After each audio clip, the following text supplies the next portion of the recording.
Welcome Year 11s to this video about evolution and natural selection. So, what is evolution? When we were first born, we saw plants and animals around us and decided they'd always been there. And while our puny little brains might have thought that was correct, science now believes in a theory called evolution. This is a theory that we first came from unicellular organisms, like bacteria.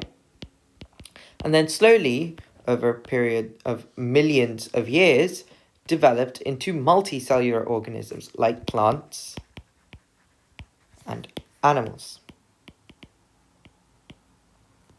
This theory was first proposed by a man named Charles Darwin.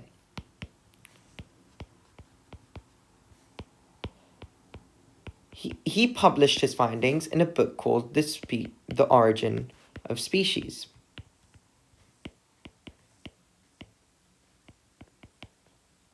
Here, he set out his theory for natural selection, a theme that we'll be talking about later. So, what exactly did Charles Darwin do to find out his theory? Well, he went on an expedition to a place called the Galapagos Islands.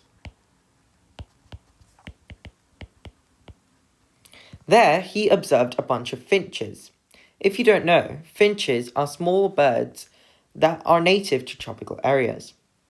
When he visited the Galapagos Isles, he went from island to island, like this, and investigated the finches he found there. And what he found was quite shocking at the time.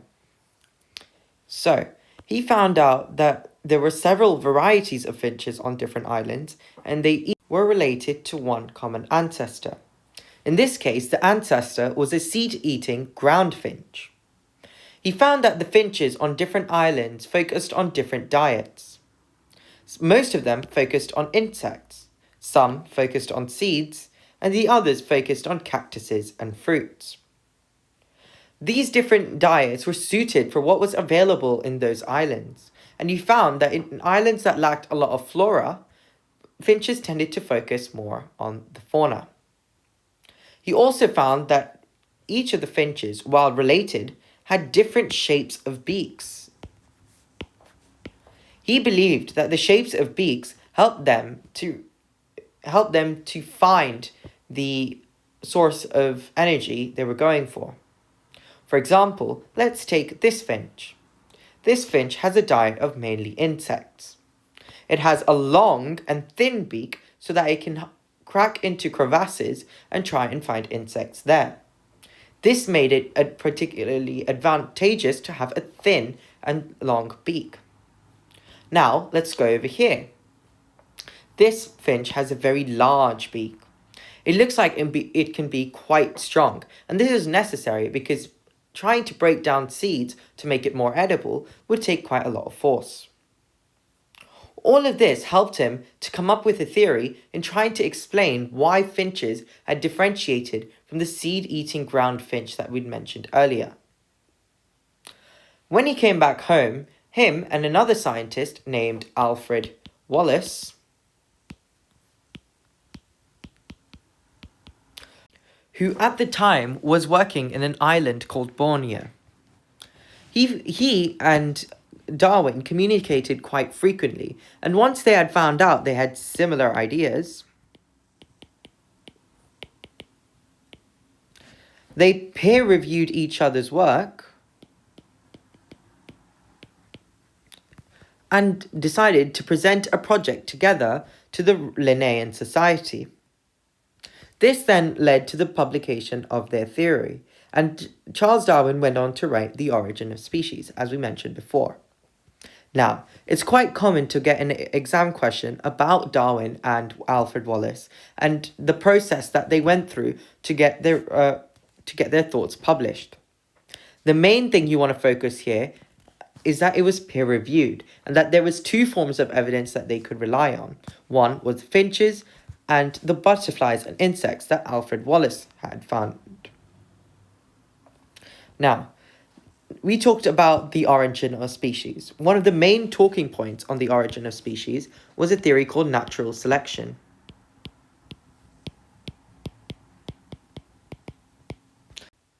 I find that the best way to explain natural selection to yourself and to others is to think of an example. My favorite example are giraffes. So, let's look at these giraffes. What we can see here is that trees can be quite high, and they can be difficult to reach for short giraffes. Since short giraffes couldn't reach long leaves, and the leaves that were at about this level were accessible to all of the giraffes, it meant that short giraffes received less food. This means in periods of famine, short giraffes were the most likely to die first. If they died, they were less likely to reproduce.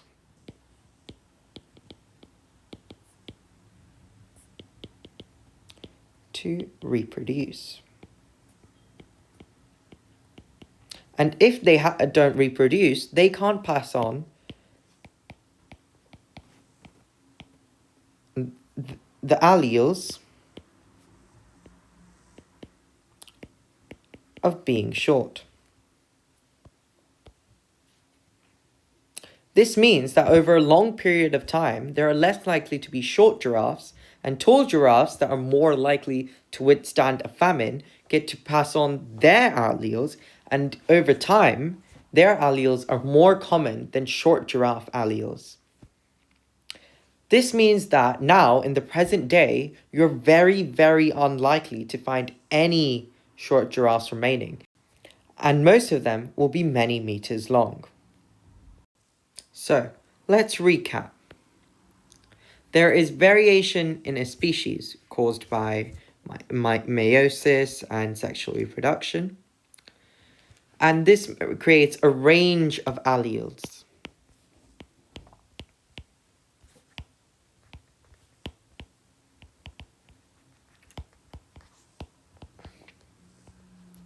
Organisms with alleles favorable to selection pressures are more likely to survive than others.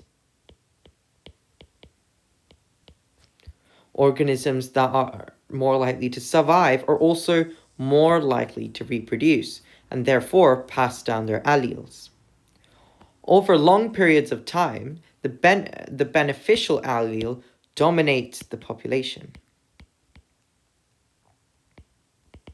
making them more common.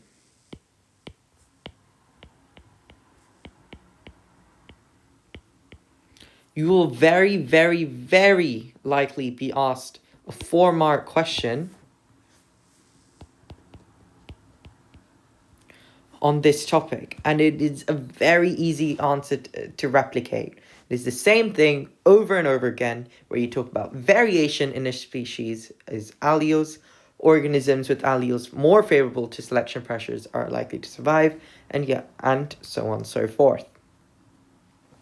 So, let's talk about a bit more evidence for evolution. So, there are many forms of evidence for evolution, and one of the most popular forms of evidence are fossils. So, fossils can be located based on how deep they are. So, the deeper, the older. And therefore, we can notice a change in the pattern of fossils over a long period of time. We can see this for ourselves when we look at different versions of human skulls. So, we can see that over time, our skull cavity, our cranium, as it's officially called, expands to create more room for the brain. And we know that our brain is the main reason that we outcompete other species. Hence, having a more space for the brain in our cranium makes it more likely to have a bigger brain. We can see this in other ways as well when we look at bacteria. Here's an example I've drawn out for you. We can put bacteria in a petri dish, like so. And then we can see it colonize us over a long period of time, like so.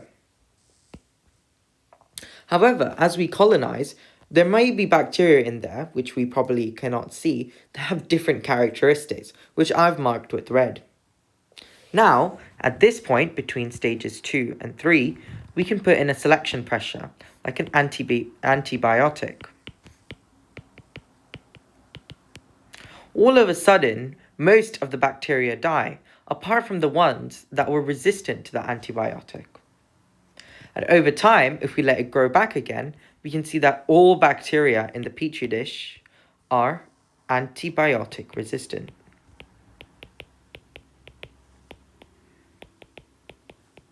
This is a quick and easy way to demonstrate evolution.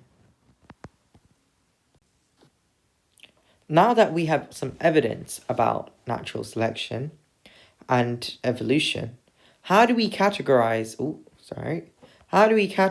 organisms that evolve? So there are two ways in classifying organisms. One is artificial, and one that is called natural. Quite intuitive, I know. So artificial classification stems from us just classifying based on things we can see. For example, we might be able to see that potatoes and sweet potatoes both contain tubers, so we might be able to classify them under the same species. However, they are not so closely related as it might seem. If we used the natural classification method, which most scientists use, we can see that they're only distantly related. So natural classification stems from how closely they are related.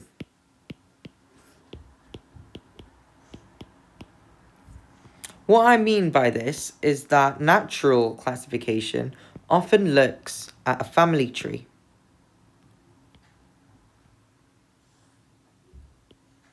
When I say family tree, it's not your conventional sort of family tree.